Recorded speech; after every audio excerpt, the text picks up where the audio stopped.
Welcome to the Crucible! This is episode 13. I'm Tiny Grimes. I am joined by the world champion himself, Mr. John Bruno. What's happening, John? It's been a while. Welcome back. Hey, Tiny. How's it going? I know it's been a while. No. I was saying welcome back to myself, actually. How you doing, Tiny? I'm doing good. Thanks, Tiny. It's good to be back. Yeah, Tiny. Haven't seen you for a while. Yeah. So John, how much Keyforge have you played since the last time you were on? I would say it was about a month. What do you think? I would say about the same amount of you since the last time that you were on. Not very little. Not very little? No, not very much. Sorry. Okay. I was going to say, it's kind of been a little to me. Yeah, I probably only played a handful of games in person. I played a game online last night that I'm going to talk about, a new strategy I'm working up. But yeah, it hasn't been a lot. But I know for myself, the chainbound events got me psyched again, right? Like, I got a little bit bored of like, hey, come on out, buy a terrible deck. You know, there'll be one person at the tournament who has a great deck. You'll get destroyed, maybe still go 3-1. Get a meaningless prize. Maybe it's a chain card thing that you already have. But chain-bound events have me reinvigorated. How about yourself, John? I would say it's definitely an interesting change for the format. I mean, before we were playing regular Archon, everybody who's opened up 20-plus decks takes their best deck, plays it. The ones that are really good are going to win every single time. You see the same decks all the time at every tournament. And there were no repercussions, good or bad. I mean, really, there wasn't. Now, with chainbound, you feel like it could even things out. You got to hope the system works, and if it does, it could make going back out to tournaments and playing in these events more fun. Yeah, and I like what you said, good and bad. Like, yeah, it's bad, you get chains on your deck, but it's also awesome, right? You're like, hey, look how good me and my deck are. I've got 49 chains on it. I'm basically a god. Like, that sounds amazing to me. I don't have a deck that can do that, but when I do, I'm going to be excited. Yeah, that's exactly the way I feel. It's very good for the game. I think it's just good for the environment because you don't want to have a stale environment because that's when people aren't excited to go out and play. Yeah, so let's talk about real quick how these will work because I think it's a little bit shocking if you haven't sat down and realized how quickly you get a lot of chains. So if you go to a small event and you go 2-1, you're getting 2 chains. And if you win the event and go 3-0, you're getting 3 chains. If you go to a slightly bigger event that has 4 rounds, just by going 3-1 and possibly getting like 4th and getting no real prize, you're picking up 3 chains anyway. And if you go 4-0, you get 4 chains. Like, that is a lot of chains, John, really fast. Oh, yeah. I mean, it really ramps up. Just think if you did that 2 tournaments in a row, now you're already set back because you're past that barrier of 6. You know, once you get 4 chains twice in a row, yeah, you're past 6, you're into 7 and higher. You know, you're drawing 1 less than the opponent to start off the game. And who knows how many more that's going to build up. And I think once you get to where you're over 12, when it's 13-plus chains, wow, that's going to really impact your game, just how far you are starting off behind your opponent. Yeah, I can't even imagine starting a game with 13 chains. I don't have a deck right now that would be comfortable doing that, but even if I had a superpowered deck, like starting 2 cards down is just... I don't even know how to function in that format, right? Because, like, how do you even mulligan at that point? You're like, well, I have a bad hand, but at least I can play 2 cards. Like, it just seems bizarre to me. Right. Especially, like, if you have a mulligan, and say I'm the person that's going second, and I'm only getting 5 cards a second time, and maybe on my real first turn where I can play as many as possible, I can only play 2 cards. Well, I'm still going to draw back out to 6. I'm getting 3 cards. I really feel like that shakes up my hand. But if you have those chains in your deck and you don't get to do that, yikes. Yeah. Yeah, it's going to be really intriguing seeing how that works out. I don't think we have anyone yet who has that many chains. One of the really fun things right now You can, if you don't know this, if you're like me and you just have the iPhone app that you've been using, you might be like, oh, this is weird. I can't find out any data. But if you actually go on the website, you can sort by chains and see how many chains people have, see what power decks are at. So we have some decks that have a whole pile of chains out there. I'm going to check real quick. I had it up here, but unfortunately it reset. But let's see what the most chains we have cooking around there is. It looks like most chains is 11. So we don't have anyone at that magical 13 yet. That person actually has gone 11-0 in events. So Wow. that's pretty solid. I want to let you guess this deck that has gone 11-0 so far. What power cards are in this deck? Why don't you try to guess? Because I know you haven't looked at this. This isn't a setup out there, people, where I'm like, oh, we set you up. John has no idea what this deck is. Try to guess the power cards in this deck. I think you're going to be surprised, actually. Truly, I don't know. I didn't know that you could actually see this out there online yet. Obviously, it's got to have shadows. I don't think there's a tier 1 deck that doesn't have shadows. So if I was going to guess just a house, you got to have shadows. So that would mean in shadows, does it have shadows? Yes, it does have shadows, shockingly. So yeah, I know, right? So then you have to have bait and switch. Okay, it has bait and switch. Right, and so you look at all the other cards in there. Possibly Miasma or Too Much to Protect. I would bet it has at least one of those two. Probably a Nerve Blast or a what's the other one that does? Relentless Whispers. Thank you, Relentless Whispers. Right. Okay, it has one of each of those. Oh, okay. Shocker. Yep. I might go with a little bit of board control with Pawn Sacrifice as a possibility, but definitely the steel characters. So the characters come into play in steel. So like Naughty the Thief is huge, or Old Bruno would be freaking awesome. Yep. It has Urchin. So one of those come into play in steel. Yep, Urchin. So you got to have that. Does it have Fagin? Because that would be really good, wouldn't it? No, it doesn't have Fagin, but it does have a rare card that's really good, Snecklifter, that says take control of an enemy artifact. Oh, that is pretty solid. Yeah. Yeah, very solid. And so then it has a bunch of, like you said, steel characters. It has 2 Umbras, which fight in steel. Yes. It has a Moon Cursor, which fights and steals. It's not like way over the curve. It's just a really good Shadows deck. Okay, so what's another house you think this deck might have? And by the way, for those listeners out there, I'm talking about Rose Guerre, Madre de la Palafita. Bless you. So I would say, though, that just talking about this in general, for how we look at the decks, the thing I like about what you just said is it's rare card messing with somebody's artifact. Yeah. I mean, there's so many other better rare cards you can get in Shadows, and it doesn't have any of those. I mean, take, for example, Mac the Knife, one of my favorite rare cards in Shadows. Nope. Being able to have an Omni character you could use every single turn is amazing. Obviously, Old Bruno, he's an uncommon.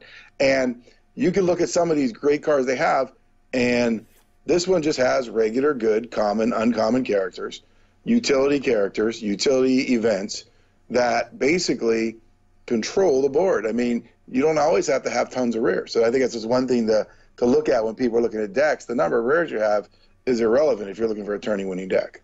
Yeah, I agree with that. All right. So anyway, what other if I had to guess another house, I would guess Untamed and Key Charge. Okay, so you're guessing Untamed. That's a great guess. It is Untamed.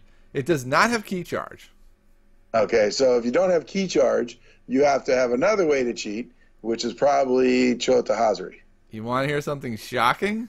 Don't tell me none of that either. It doesn't have that either. Holy crap! I know. I'm a little bit surprised by this. So it doesn't have a way to cheat out an extra key. It's going to have to actually win the old-fashioned way and hope it doesn't get all his amber stolen.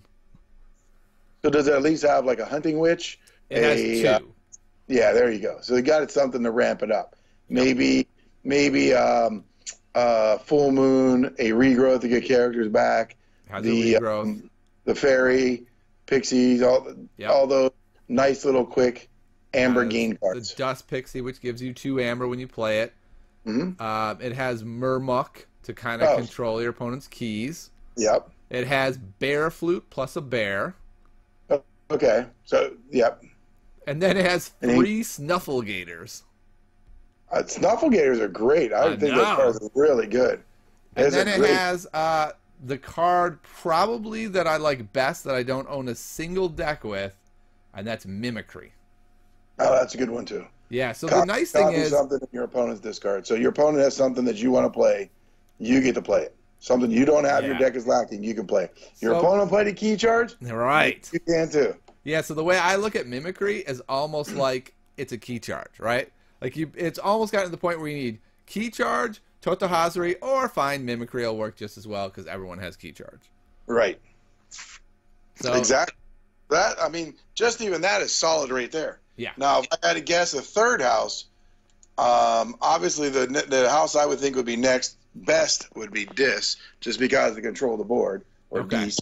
My personal favorite is Logos because of the card draw, which really just kind of speeds you through your deck. But I really want something where, based on what you described, the deck has so far, I would hope that my third house has a way to control the board. So I might say Dis as the third one. Yeah, I think that would have been my guess as well, because I agree. You want to have some way to wipe the board, but it's not this. So what else might it be? Brobnar? Brobnar for what? Because it's got great big characters. Because basically what you described, all I really heard though, excuse me, was Snuffle Gators. So where are the really good characters? And also Brobnar's got great board control in terms of being able to fight with the big characters. They've got effects that can do damage to lots of characters, so they can actually control the board a little bit. Mm-hmm. Also, Coward's End will help you get a board wipe. Coward's End gives you a board wipe, sure, absolutely. Yeah, so that's another great guess. It is not. It's actually the house you wanted all along. It's Logos. Yes! I love Logos. That's my favorite house. So if Logos is going to be in this best in quotes for sure, most chains out there, and the deck so far doesn't seem busted, I feel like Logos has to be busted. So how could Logos be busted? What cards are you thinking would make it push it over the top? Library Access. Okay, done. I would say not a card to put you over top, but just a great utility card is Wild Wormhole, just because of what it does. It's got a wild wormhole. Who doesn't love a wild wormhole? Yeah, exactly. And of course, my favorite card, which I got a few decks of with it, is Time Traveler and Help from Future Self. It has a Time Traveler. Let's see if you can 100% the Logos deck. You're on your way. 3 for 3. Right. Well, 4 for 4, I guess. 4 for 4, then. Right. Yeah. All right. So you think other great. Well, you're going to have to throw some characters in there. So my favorite characters to have out of Logos, besides the Time Traveler, I'll go with either Mother or Titan Mechanic, because they're pretty common, uncommon cards, and they both either help you make keys real quick or give you extra cards. Yeah, it has Mother. So we got 5. All right. Let's go with either a Positron Bolt or the one that does Positron is the 2 and 2, I think, or the one that does the 3, 2, 1. Yeah. So Twin Bolt Emission is the one that does 2 and 2. Right. So it's Positron 2 of those. 3, 2, 1. There you go. Yeah. All right, so you got to figure it'll be a little bit of damage, a little bit of control with it. Yeah, and it gives you an amber. So it's like that board control / grab some amber real quick. All right. And let's throw a couple more characters in there. One of my favorite characters, and I have him in a lot of my decks, and I can't remember what the heck his name is now. You'll know it as soon as I say it, though. It was the one that has Skirmish, and when you fight, you draw a card. Draw a card, right? Yeah. That guy. Quixo the Adventurer. There you go. Yeah, he's great. We got 2 of them. Oh, sweet. Those are, again, lots of card draw. For those of you who don't know, by the way, the designer of the game, it's his art on Quixo the Adventurer. Oh, that's freaking awesome. I didn't know that. Yeah. And so we're almost there. You only have like 3 cards left. So what else can make it really, really broken? Let's go with, how about I know a card that's going to be in there. The Sloppy Lab Work, how about that? Where you get to archive a card and get power amber for that? That's pretty common. It's got regular lab work, which is archive a card, get an amber. That's the one okay, there you go. Regular Lab Work. Okay, that's not bad so far. Yeah, you're crushing it. Nailed most of it. I would guess maybe a character too. They got to probably throw that crappy card Dexter in there. That's only it seems like every cat. Instead of Dexter, it has Bat Drone. So, Oh, Bat Drone. Okay. Well, Bat Drone's way better. Yeah. Yeah. Well, depends. Depends on your deck. If I don't have shadows, I'm always happy to see Dexter because otherwise I'm screwed. And then maybe the card that lets you play a card out of house. Phase Shift. Yeah, it has instead it has Effervescent Principle, which is there the you one go. that you Another lose amber. half your amber. Another amber control card. Yes. So what's really weird about this deck is when I look at my decks, and I think you're on the same boat, there are 4 things I'm looking for. One is be able to control your opponent's amber. This deck does very well in that regard, right? Absolutely. Okay. Second one would be able to make a ton of amber just on your own without creatures. And this deck makes a fair amount of amber, but it's not one of those make a ton of amber outside of your creatures. Let me do some quick math. 1, 2, 3, 4, 5, 6, 7, 8, 9. That doesn't even, like 10, 11 or so. My math is probably slightly off. It only has like 11 amber producing cards, so that's not wild. That's a deck where I'd be like, it's all right. It needs to have a board wipe. It does not, and it doesn't even have something like Lost in the Woods that can get their best, like 2 big guys off. Essentially, if you stick some big guys against this deck, they are staying. Well, you do have Coward's End, so that gives you something. No, Coward's End. That's right. There's no problem there. Yeah, it's got nothing. So, like, if I looked at my opponent's deck list and I was playing a creature-heavy deck, I would be like, dang, this dude is in big trouble. That's true. I mean, there was nothing. See, there was nothing really powerful or overwhelming in this. That's awesome. I mean, that's one of the things I love about the game. I mean, there are so you could have lots of great characters, which loses to something that has character control, which loses to something that you gotta like all that stuff about the game. You want to feel like your deck can match up, and who knows this deck that you're talking about, what he played against. Yeah, you know, exactly. Yeah. So I mean, you gotta like that, but yeah, that's missing too. And obviously, we talked about another element is being able to make keys out of the regular key. Exactly. That's the 4th one. Exactly right. So and he doesn't have that. So that's a pretty impressive play of a deck, you know, because it's just on paper it just sounds kind of like okay, good. Yeah. Sounds like a 4 out of 5 on the John Bruno scale. Exactly. That's exactly what I'd give it. Take it to an event. Hope you didn't come across a creature-heavy deck.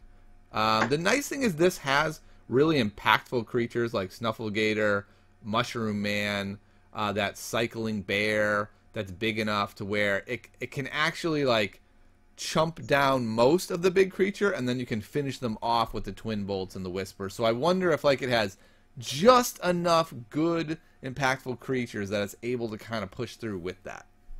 Did it have regrowth in the Untamed? Yeah, it has 1 regrowth. Yeah, see, that's key too. I mean, that's like another character, especially when it's with the Time Traveler, you know, or something, you know, just the extra ability to get a card. Somebody kills your Honey Witch, get it back. That extra regrowth is pretty huge. I mean, having a regrowth there. Yeah, I feel like this deck probably wins off of a really sick logos turn, right? Where it's like Library Access, Help from Future Self, Wild Wormhole into 2 more cards, couple Twin Bolts, you know, wipe out some dudes, you know, draw a million cards, they're all untamed, you forge a key, and then you go Witch, Gator, Bear Flute, Murmock, and you get like a million more, and you just like win out over those 2 turns no matter what your opponent has. That would be my guess as to how it plays out. Which sounds great, but again, I would think in most tournament decks, you're probably playing against somebody who has bait and switch. The only card I could think of to add in this deck that would make it really, really sick in terms of, you know, now put you a little more over the top because you're protecting your amber would be Scrambler Storm. Just to be able to play that so your opponent couldn't play any events the next turn. I mean, that would be huge. But you got to look at this deck you described to me. It doesn't have any way to protect this amber. So you go out and generate and have at the end of your turn like 10, 11 amber, and they go play bait and switch, and you just got screwed. So again, it's impressive about how this deck is performing. Yeah, this deck has actually made me feel better about the world, to be perfectly honest. Like, after the last tournament, or before the tournament, I went through my decks. None of my decks meet the 4 criteria we outlined, right? So I took a deck that met 3 of the criteria, but it didn't have a board wipe, and it didn't have a lot of creatures. So game 1, of course, I play against someone. They look at my Archon card. They play a million creatures over the first two rounds, and I lose a close game because I just cannot get rid of them all. And I feel like this game has changed for me, whereas before, when we were playing more casually and not showing each other Archon cards, I could get away with having these really powerful decks that had really large weaknesses, and people didn't know. But now that you can just glance at the card and know my weakness, I feel like I don't have any decks that can win a tournament anymore, and that is frustrating for me. But this deck makes me think maybe I do have tournament-winning decks, and I'm just being too picky about having these 4 categories. Exactly. Well, I agree with you on that. I agree with all that stuff you said about the categories, about all that stuff. But again, maybe it's just that, you're just not playing the right people. We want to go play with those guys, the guy who's with. Yeah. No, but the truth is, I will tell you something else that we talked about too. I truly feel, and again, this deck shows it. I hate to say it's the best house because it really is though, but it's not my favorite to play. It's Shadows. In the same tournament you and I played in, I played a deck that did not have Shadows in it, and Went really well. What's that? It went really well. Well, I went 2-2, and the 2 games I won were against decks that did not have Shadows. The 2 games I lost were decks that did have Shadows. I didn't have it in there myself. So if you're not playing Shadows and your opponent's not playing Shadows, maybe then it is like, which deck is better or how somebody pilots the deck. But in general, in a lot of card games, I feel like, it's not the car, it's the driver, that if I feel like I'm a better player, I could take my deck and beat you with my deck, and we could switch decks, and I'll beat you with your deck. That's how I would feel before. Yeah. In a lot of games where it's a lot more skill-based. Where this game has skill to it, but like as we talked about before in terms of like a ceiling and a floor for every deck, if you are not playing, if you're outclassed by a deck, there's very little things you can do about it. Like, I really feel like this deck that we talked about, which has been undefeated in these tournaments, you play against a good Shadows deck with bait and switch, miasma, lots of different things, you're going to get screwed. That deck, and that's again a good thing about the game, because there are lots of decks that will match up well against other ones and not against, and do good against some decks and not so good against other decks. And I like the variability in the game. I do. I really like that. It's different from other games we played. Yeah. Yeah, it's interesting. I'm just going to assume this person did play against a bunch of Shadows decks, unless he's in he or she is in the weirdest meta that ever existed. So I think this person is probably just skilled and knows their deck well, and that's just really good for me to see, because I'm going to admit I haven't played a ton in the last month, so the expectation that I would be able to just walk into any event and crush everyone with a 4 out of 5 deck is not that likely. So what I personally did, John, is I went through all my decks and looked at some of the cards that sort of satisfy what we've been talking about, but aren't quite as good. So like I looked at my Save the Pack decks, and I looked at my decks that have like Death Quark Spark in it, that have, it's like pseudo board wipes, but they're not quite as strong as some of the other board wipes. And I'm trying to find stuff like that, like calling Lost in the Woods a board wipe, and not getting too hung up on having Gateway or Coward's End or something like that. Yeah, no, I think that's the way you gotta look at it, because there are very few cards and houses that have a pure board wipe like that. You do have, though, cards like you talked about. So I would much rather have cards like a Lost in the Woods, where I could take my opponent's most 2 powerful or 2 most annoying characters and get rid of them. You have to have a way for some kind of target removal, even if that is something like the Twin Bully Mission or the 3-2-1 damage spell. Because I have a deck that has 3 of those in it, and I can go 3-2-1, 3-2-1. I just got rid of a big character. Yeah. Yeah, so I've been playing some decks on the Crucible that are just not as good, but are a little more balanced.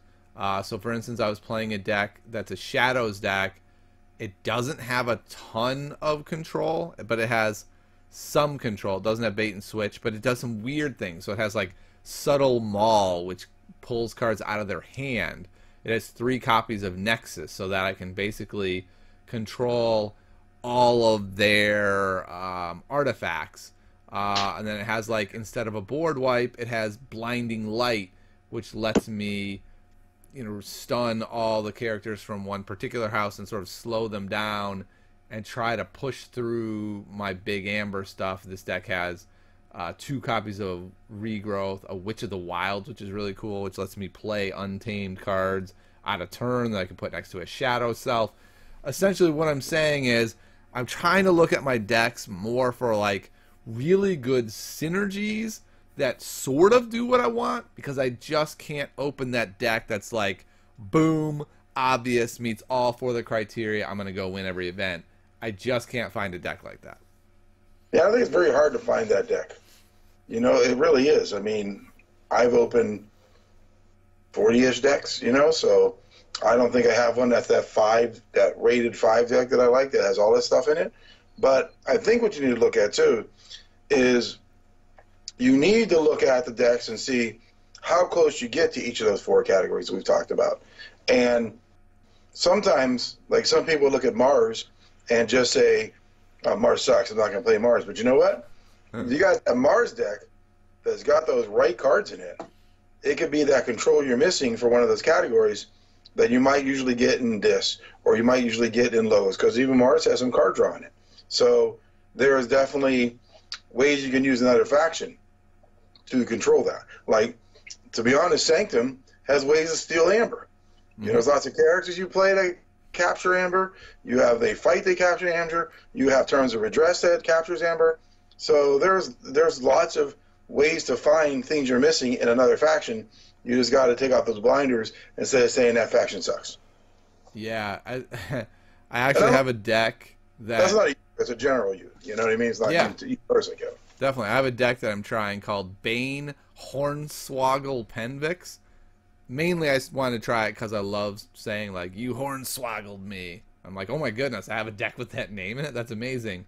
And it doesn't do well with the categories we mentioned. So it doesn't have Shadows. Its houses are Brobnar, Dis, and Sanctum. So it seems like it would just be garbage, and I just wrote it off as garbage. But it has 2 copies of Coward's End.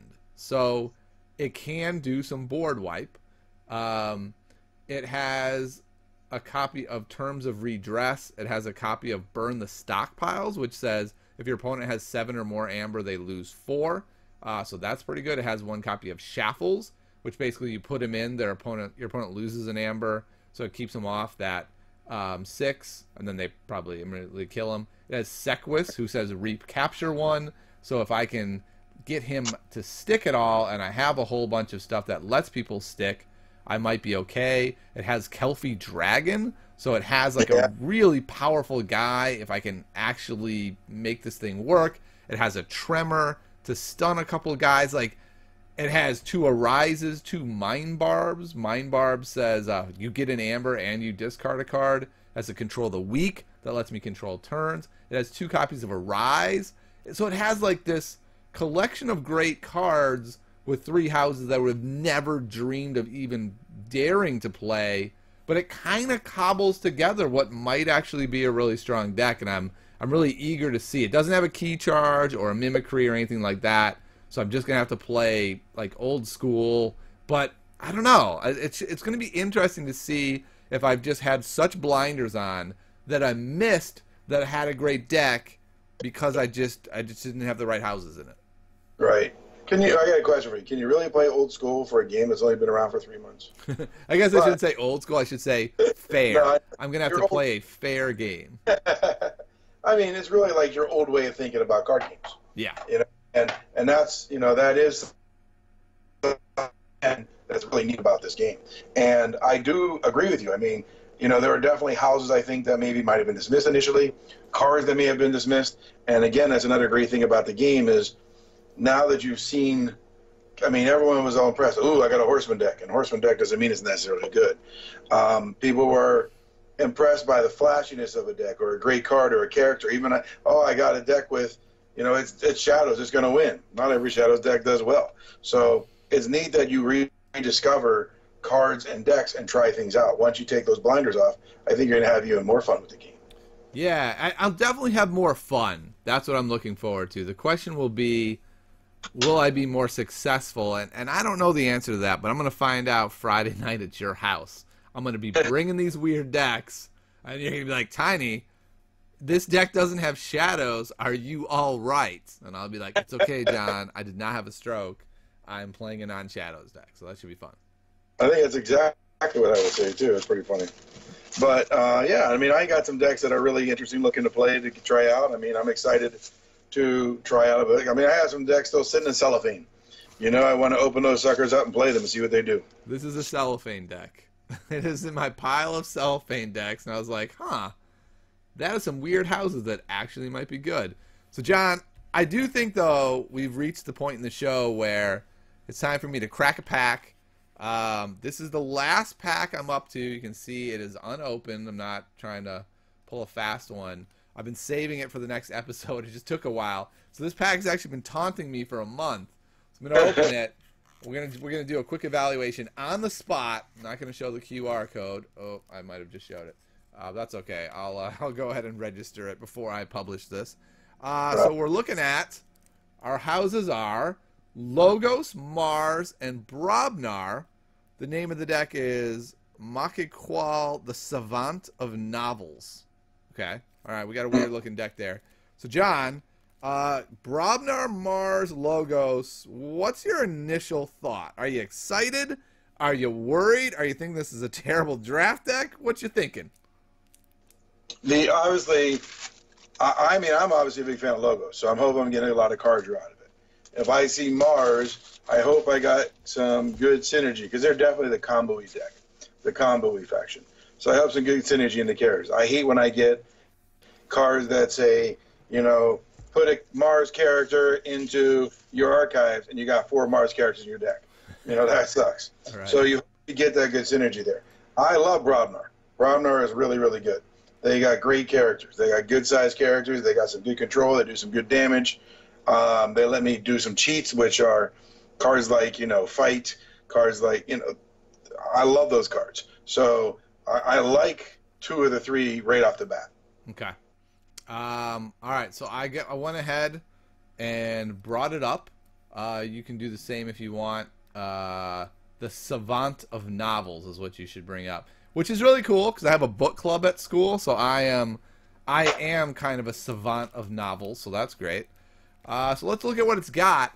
I'm pretty excited about some of these cards. Oh, the deck list is not showing up for some reason. Interesting.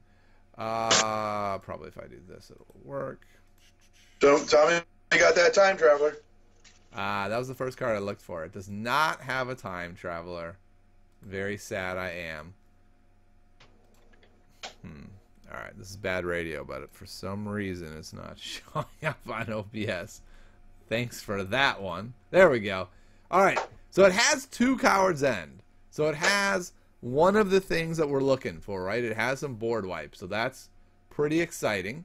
That means it doesn't have anger, though, so that's kind of sad. It has War Song ×2, which says for the remainder of the turn, gain 1 each time a friendly creature fights. So, and it has 2 Gauntlets of Command, which lets you ready and fight with a friendly creature. So, this is awesome. A deck that's going to be able, if it has good creatures, it's going to be able to get a bunch of amber. Right.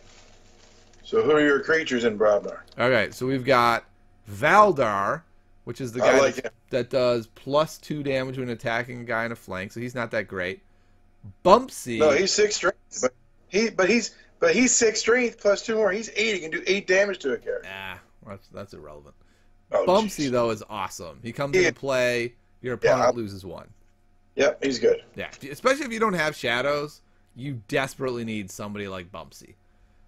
It's got Hebe the Huge, who deals 2 damage to each undamaged character, which sounds cool, but it's a huge Namba with Coward's End. Except, actually, John, it's not. And here's why. Because we have Warsong and Gauntlet of Command, we're probably going to be a creature-driven deck. And so Hebe will probably kill all their guys. We'll have our guys on the board. Hebe comes in. He damages them.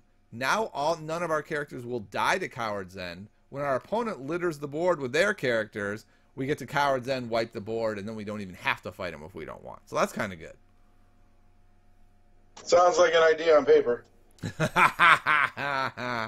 It also has the War Chest. Gain 1 for each enemy creature that was destroyed in a fight this turn. So it's got some serious explosion. Gauntlet. It only has 4 creatures in Brobnar, which would terrify me. Except the Gauntlet of Commands means if you get 2 of these down, you automatically have 2 from that you're using. So that's really useful. So now I'm going to hope that the creatures are great in Mars, because like I want to see like a John Smith or something where the Mars characters where I want to be able to use their ability every turn. Exactly. Let's start with Logos because it's hilarious. Try to guess how many creatures are in the Logos portion of the deck. 4. 0. What? There is not a single Logos creature. I don't think I've ever seen that where a faction had no creatures. That's crazy. I don't think I have either. And it has the strange gizmo, which says after you forge a key, destroy each creature and artifact, which is not a May, by the way. You just do it. And this deck has 2 Gauntlets of Command and a War Chest that it does not want to lose. That rare seems like a poor fit in this deck. By the way, I will say Strange Gizmo, my favorite flavor text that I've seen so far. Read what it says. Yeah. Why did we make this again? Why? I love that. Yeah. For this deck, it's why did we put this in this deck again? Exactly. I've had that out so many times, and I was thinking to myself, why did I play this card?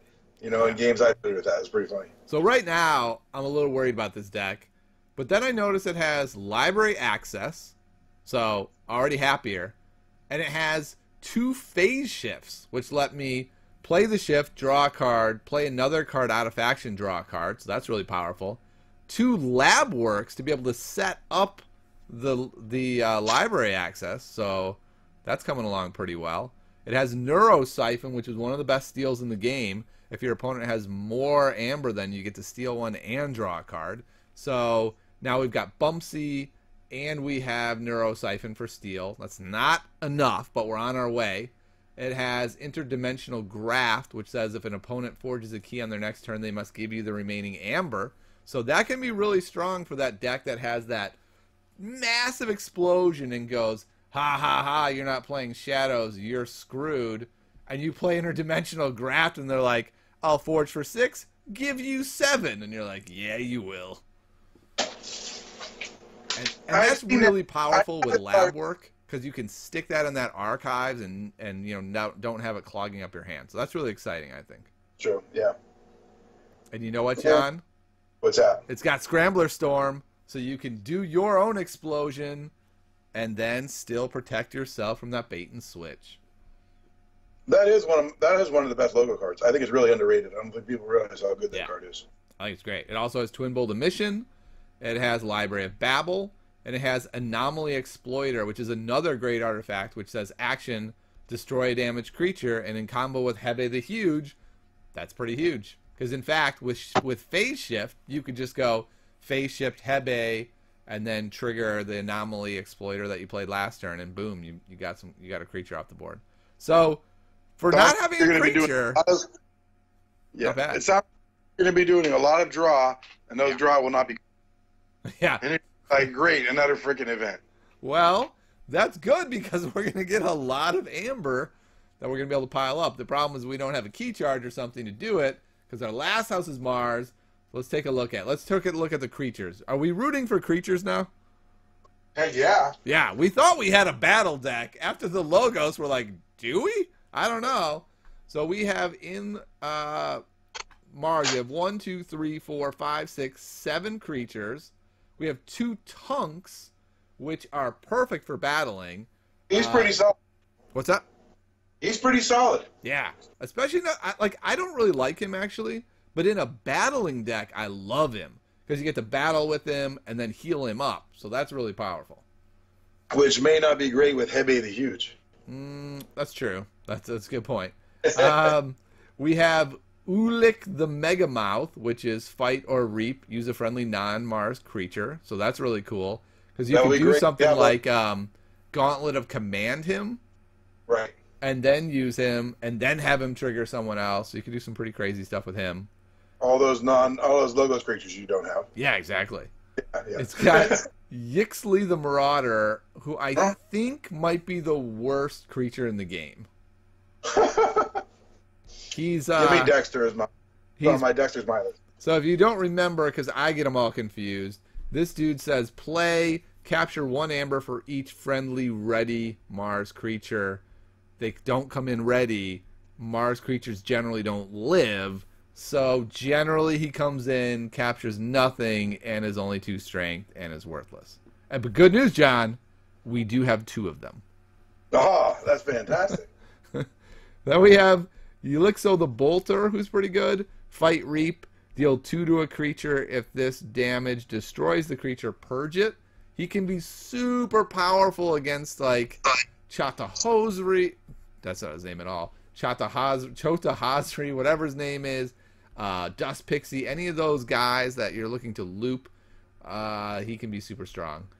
And then it has Mind Warper, which is also terrible. Action, choose an enemy creature, it captures one from its own side. So the creatures aren't great, but I feel like Tunk with Gauntlet of Command, maybe we're able to control the board through creatures. I don't know. What do you think so far? No. Yeah, okay. Let's look at the other parts of the deck just to see what you think. It has Brainstem Antenna. I have no idea what it does, John, so it's a rare. I do. It's bad. You know it? Yeah. Okay. It says after you play a Mars creature, ready this creature, and for the remainder of the turn it belongs to House Mars. So that's pretty good, right? You can use whoever you want. I like it. Mother Gun, which is pretty good for killing a couple guys. Sure. Psychic Network. Let me ask you a question real quick, though, about Mother Gun. Yeah. Read its text. Reveal any number of Mars cards from your hand. Deal damage to a creature equal to the number of Mars cards revealed this way. So the good thing is it does say a creature. So technically, because of Coward's End and Heavy, I mean, you could always target your own creature, which is kind of definitely exactly. So that could be really useful. Psychic Network says steal 1 for each friendly ready Mars creature, which, like we just said, that never happens. So that's a pretty rough steal effect, but this deck, maybe it will. Maybe Tunk lives for a little while, and you get to use that. And if that's the case, we're up to, I believe, 3 steal cards, which isn't great, but it's something. Mothership Support, another terrible card for each friendly ready Mars creature do damage. And then it has Mass Abduction, which is one of my favorite cards. Put up to 3 damaged enemy creatures into your archives. Yeah, that I love. Problem is we have lab work, and so we're putting our own cards in archives, so it's like, it doesn't work quite as well when you actually want to use your archives. That's true. That's true. I would see now, if you look at some cards, there's some general cards I would have liked to have seen it in Mars to help with this. Like Soft Landing, obviously, is great. Yeah. It helps with your guy that gets the +1 counters for how many ready creatures you have. That would have been pretty cool. Grabber Jammer would have been nice. Yep. You know, I think he's an uncommon. He would have been pretty nice. I would have loved the guy that reaps and does 2 damage to a flying creature. He would have been freaking awesome. Who else could? I mean, I'm looking at some commons and uncommons. So it sounds. I mean, even the card. What's the one that readies a Mars creature or stuns one? That one's pretty good too. Squawker. Yeah, Squawker, right. And Phosphorus Stars is pretty solid too. Oh, I love that card. Yeah, I mean, that would be a great, nice control card. Stuns all the non-Mars creatures. So especially since you don't have any creatures in Logos. That would be even better. That's true. It would stun nothing. Right. So. All right. Yeah. Let's give our overall thoughts on the deck then. I look at this deck and I think this is a deck that has a really cool logos, heavy draw turn that you're going to have. It's going to make a bunch of amber on that turn. But it's a fighting deck without the proper creatures, I think, to support a fighting deck. It can't make keys out of phase. It struggles to control your opponent's amber. I don't think this is a tournament viable deck. I think it's a fun deck. I think it's probably a solid 3. What do you think, John? I think 3 is too high. I really do. But I do believe that Tiny Grimes should show how amazing a player he is and take it to the next tournament and then report back to our audience, because I'm sure our audience would buy in. We want to see that. They want to see how well Tiny will do with his deck. Okay. And then give us a good assessment and give it a good number. Right now, I'd give it, to be honest, a 1. Wow. Yeah. Holy cow. Yep. To me, the fact that it has library access and a bunch of great cards to chain off of it, I feel like it can't be a 1. Like, to me, a 1 is just a deck that's pure garbage. You're probably right, though. It's probably like a 2.5. I just feel like that Coward's End lets you control the board enough to make a bunch of amber. You're going to go through your deck quick with the library access, you hope. And, I don't know. I think I could steal some games with it, but it's definitely not a tournament-winning deck. I'll probably bring it to your house on Friday, and we'll try it.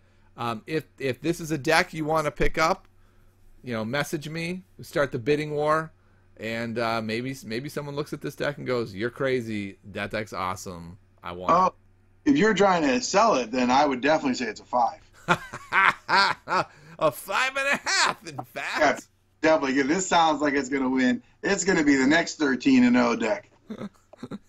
I see it now. That would be great. Someone's like, "I'll give you $15 for it," and then a week later, like, "It now has 13 chains. You're an idiot."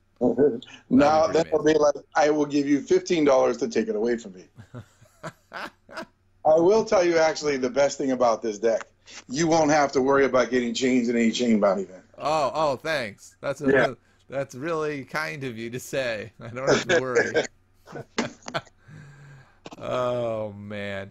I predict if we play it on Friday, you will barely make it through the second game before you tell me how garbage this is and how right I am, that it's much closer to a 1 than it is a 3. Yeah, I could see that. I could definitely see that. It just has some things that have me intrigued. But I think what's going to happen is I'm going to play it like a fighting deck. It's not going to have creatures, and I'm going to get really annoyed. That's what I think is going to happen. Yeah. See, I have a deck where it's got a crazy logos package. And it's even got, in Untamed, it has a Key Charge and a Hunting Witch and a Marmook and a Choza Hadri. But the third faction is Mars, and the Mars is really not that good in it. And I have no ways of doing, massive amber gain. Or, I do have a few ways, obviously, Untamed. I can get that, I can steal that key. But I've got no way of controlling my opponent's amber or protecting my own.